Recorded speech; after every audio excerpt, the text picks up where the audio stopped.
میرا نام سائمہ ہے۔ میری اماں شمائلہ اور میں اکیلے ایک چھوٹے سے گھر میں رہتے تھے۔ اماں نے ابا کے جانے کے بعد مجھے اکیلے پالا۔ اماں دن میں لوگوں کے گھروں میں کام کرتی اور مجھے 2 وقت کا کھانا کھلاتی۔ اماں مجھے ہر وقت دوپٹہ اوڑھ رکھتی اور کہتی کہ اللہ ناراض ہوتا ہے۔ آج تک کبھی میں نے اماں کی بات سے انحراف نہ کیا۔ اماں ویسے تو میرا بہت خیال رکھتی، لیکن ان کی ایک بات مجھے بہت عجیب لگتی۔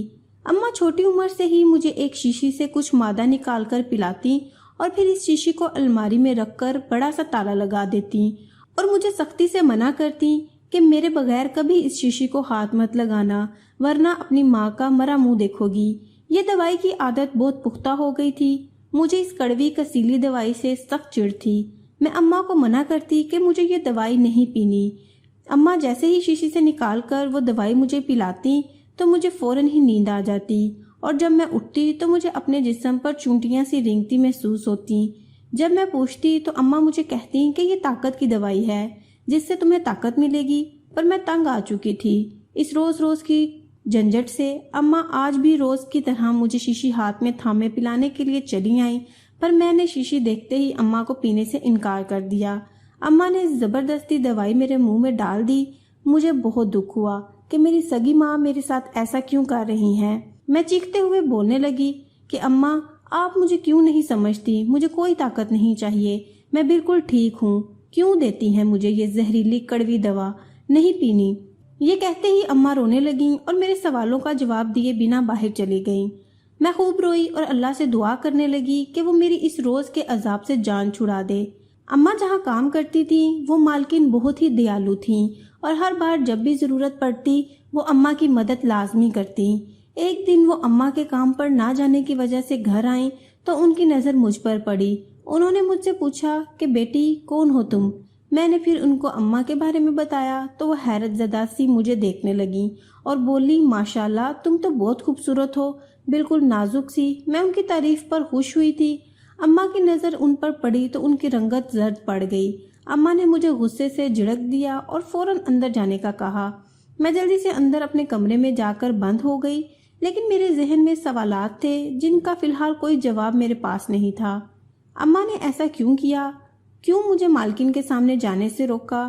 ان کا رویہ میرے لیے باعث حیرت تھا۔ میں افسردہ ہی اپنے کمرے میں بیٹھی تھی جب دھاڑ کی آواز سے دروازہ کھلا اور اماں اندر آئیں تو اماں مجھ پر غصے سے چیخنے لگیں کہ آخر کیا ضرورت تھی تجھے مالکن کے سامنے آنے کی، بے وقوف، کیوں میری بات نہیں سنتی تو؟ اماں نے مجھے خوب ڈانٹ لگائی اور کمرے سے چلی گئیں۔ اس کے بعد میں کبھی بھی اماں کے خلاف نہ گئی۔ اماں نے مجھے آج دوائی دوبارہ پلائی۔ دوائی پیتے ہی میں سو گئی۔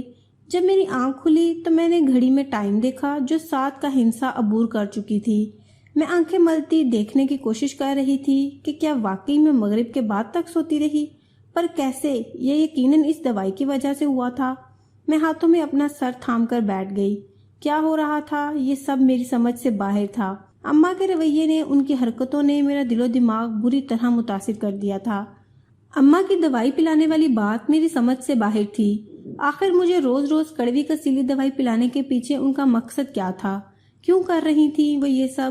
ان سب باتوں کے پیچھے کیا راز پوشیدہ تھا یہ جاننا تھا۔ میں بہت پریشان سی رہنے لگی کہ کیسے اس شیشی کے راز کا پتہ لگاؤں، کیا کروں کہ سب سامنے آ جائے۔ میں اگر اماں سے پوچھتی تو ہمیشہ کی طرح مکر جاتی۔ اب مجھے خود ہی کچھ کرنا تھا، کسی بھی طرح اس بوتل کے راز تک پہنچنا تھا۔ میں نے 1-2 بار اماں کی غیر موجودگی میں ان کے کمرے میں جا کر اس شیشی کو خوب تلاش کیا، لیکن کہیں کچھ نہ ملا۔ الماری کو کھولنے کی بھی میں نے کافی بار کوشش کی، پر کچھ حاصل نہ ہو سکا۔ میری سوچیں اماں کے ارد گرد ہی گھوم رہی تھیں۔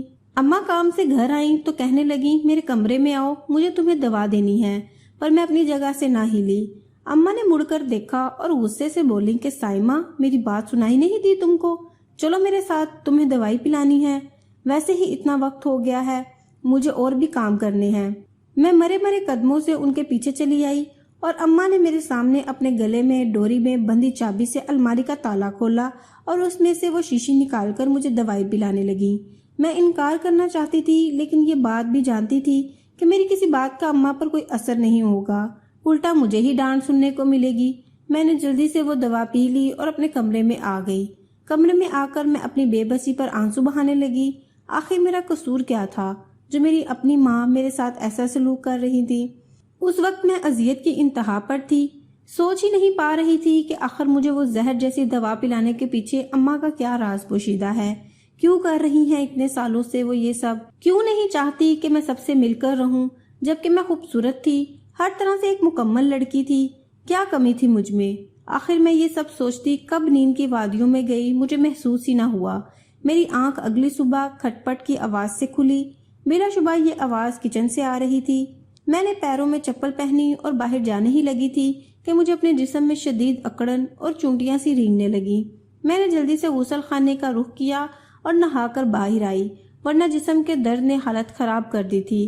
میں ہمت کرتی باہر آئی تو نظر کچن میں ناشتہ بناتی اماں پر پڑی، جو روٹی پر دیسی گھی لگا رہی تھی۔ میں نے اماں کو بتایا کہ اماں میرے جسم میں درد اور اکڑن ہے، تو اماں پریشانی سے بولی کہ بیٹی تو فکر نہ کر، شام کو آتے ہوئے میں دوا لیتی آؤں گی۔ میں نے ان کی بات پر سر ہلا دیا۔ اماں اپنے کمرے سے وہ شیشی لے آئیں اور میری اتنی طبیعت خرابی کے باوجود مجھے وہ دوا پلائی۔ میرا دل دکھ سے بھر گیا تھا۔ اس سے زیادہ پریشانی مجھے اس بات کی تھی کہ وہ میرے ساتھ یہ سب کر کیوں رہی ہیں، کیا چاہتی ہیں۔ اماں جا چکی تھیں، میں ابھی بھی اسی جگہ بیٹھی رہ گئی تھی جہاں سے اماں گئی تھی۔ مجھے اب کسی نتیجے پر پہنچنا تھا۔ میں اماں کے کمرے میں آئی اور غور سے ہر ایک چیز کو دیکھنے لگی کہ مجھے اماں کے راز کے بارے میں کچھ پتہ چل سکے۔ میں نے بیڈ کے نیچے سب درازوں غرض ہر ایک چیز کی تلاشی لی، لیکن پورا کمرہ صاف تھا۔ مجھے ایسی کوئی چیز نہ ملی جیسی وہ شیشی تھی، اور اس شیشی کی بناوٹ بھی بہت مختلف تھی عام شیشیوں سے۔ تعجب کی بات یہ تھی کہ اماں کو میرے درد کا احساس ذرا برابر نہیں تھا۔ وہ بس اپنا کام کرتی تھیں اور مجھے وہ دوا دے کر چلی جاتی۔ کیا مائیں ایسی ہوتی ہیں؟ میں نے الماری کی طرف قدم بڑھائے ہی تھے کہ دروازے پر زور سے دستک ہونے لگی۔ مجھے حیرت ہوئی کہ اماں تو ابھی کام پر گئی ہیں، تو اس وقت کون ہو سکتا ہے؟ میں نے اندر ہی سے آواز لگائی اور پوچھا کہ کون ہے، تو کسی نسوانی آواز پر میں چونک اٹھی کہ کون ہو سکتی ہیں۔ میں نے دروازہ کھولا تو وہ دھان پان کی دکھنے والے خوبصورت سی خاتون نے گھر میں قدم رکھا۔ میں نے ان کو سلام کیا اور ان سے حال پوچھا کہ آپ کون ہو۔ انہوں نے بتایا کہ وہ اماں کی اسکول کی دوست ہیں، کافی عرصہ ہوا تو آج ملنے چلی آئی۔ مجھے خوشی ہوئی ان کو دیکھ کر۔ میں نے ان کے لیے ناشتے کا انتظام کیا اور خوب باتیں کی۔ وہ واقعی کافی خوش گفتار تھیں۔ مجھے بہت اچھا لگا تھا ان سے مل کر۔ انہوں نے بتایا کہ ان کا ایک ہی بیٹا ہے جو ایف اے کے بعد باپ کا دکان پر ہاتھ بٹاتا ہے۔ انہوں نے اجازت چاہی تو میں نے ان سے دوبارہ آنے کا کہا اور دروازہ بند کر آئی۔ میں ان کی وجہ سے بہت حد تک خود کو فریش کر چکی تھی۔ میں نے گھڑی میں ٹائم دیکھا تو حیرت ہوئی، 3 بج گئے تھے۔ اماں نے بھی 5 بجے آ جانا تھا۔ میں نے کھچڑی بنائی جلدی سے اور اپنے کمرے میں آ کر بستر پر لیٹ گئی۔ ان کے سامنے بھی بار بار مجھے نیند کے جھونکے آ رہے تھے۔ سویرا آنٹی نے مجھے بار بار کہا کہ جا کر سو جاؤ۔ مجھے بھی اس وقت بہت شدید نیند آ رہی تھی، پر کچھ نہیں کر سکتی تھی۔ مجھے ارد گرد کا کوئی ہوش نہ رہا اور سو گئی۔ جب اٹھی تو نظر گھما کر ارد گرد دیکھا تو اماں کو اپنے ساتھ سوتا پایا، یعنی اماں آ چکی تھی۔ میں بھاری ہوتے سر کے ساتھ باہر آئی اور آج ہوئی ساری باتوں کو سوچنے لگی کہ آخر کس طرح میں اس شیشی کا راز پتہ لگاؤں۔ کیا یہ سب اتنا آسان ہوگا؟ کس طرح اس راز کا پردہ فاش کروں؟ میں نے خود کو سنبھالا اور منہ پر چھینٹے مارے۔ آج کا دن جتنا اچھا رہا تھا اتنا عجیب بھی تھا۔ آج پہلی بار ایسا ہوا تھا کہ اماں کے گھر آنے کے بعد مجھ سے بات کرے بغیر سو گئی تھی۔ میرے ذہن میں بہت سے اندیشوں کا جال بن چکا تھا۔ دماغ الگ وسوسوں کا شکار ہو رہا تھا۔ آخر کیسے خود کو دلاسے دیتی؟ سب کچھ تو میری آنکھوں کے سامنے ہو رہا تھا۔ دن بہ دن اماں کا لہجہ میرے حواسوں کو بکھیر رہا تھا، پر ان سب کی وجہ جاننے سے میں اب بھی قاصر تھی۔ دل و دماغ میں الگ ہی جنگ چھڑی ہوئی تھی کہ کروں کیا، اماں سے کیسے وہ چابی حاصل کروں۔ اس شیشی کا راز جاننا میرے لیے اب زندگی اور موت کا مسئلہ بن چکا تھا۔ آخر کب تک میں ان باتوں کو نظر انداز کرتی اور کس طرح؟ جو دکھ تھا وہ کچھ عجیب تھا، اور جو نظروں سے پوشیدہ حقیقت تھی وہ میں نہیں دیکھ پا رہی تھی۔ میں نے سوچ لیا تھا کہ اب کسی بھی طرح میں ساری سچائی جان کر ہی رہوں گی، چاہے اس کے لیے مجھے کچھ بھی کیوں نہ کرنا پڑے۔ مجھے اب صبح ہونے کا انتظار تھا کہ کب صبح ہوگی اور کب اماں کام پر جائیں گی۔ اگلی صبح جب میری آنکھ کھلی تو اماں میری الماری کھولے کھڑی میرے کپڑے نکال رہی تھی۔ مجھے اچنبھا ہوا کہ اماں کیا کر رہی ہیں۔ میں نے اماں سے پوچھا کہ آپ میرے کپڑے کیوں نکال رہی ہیں؟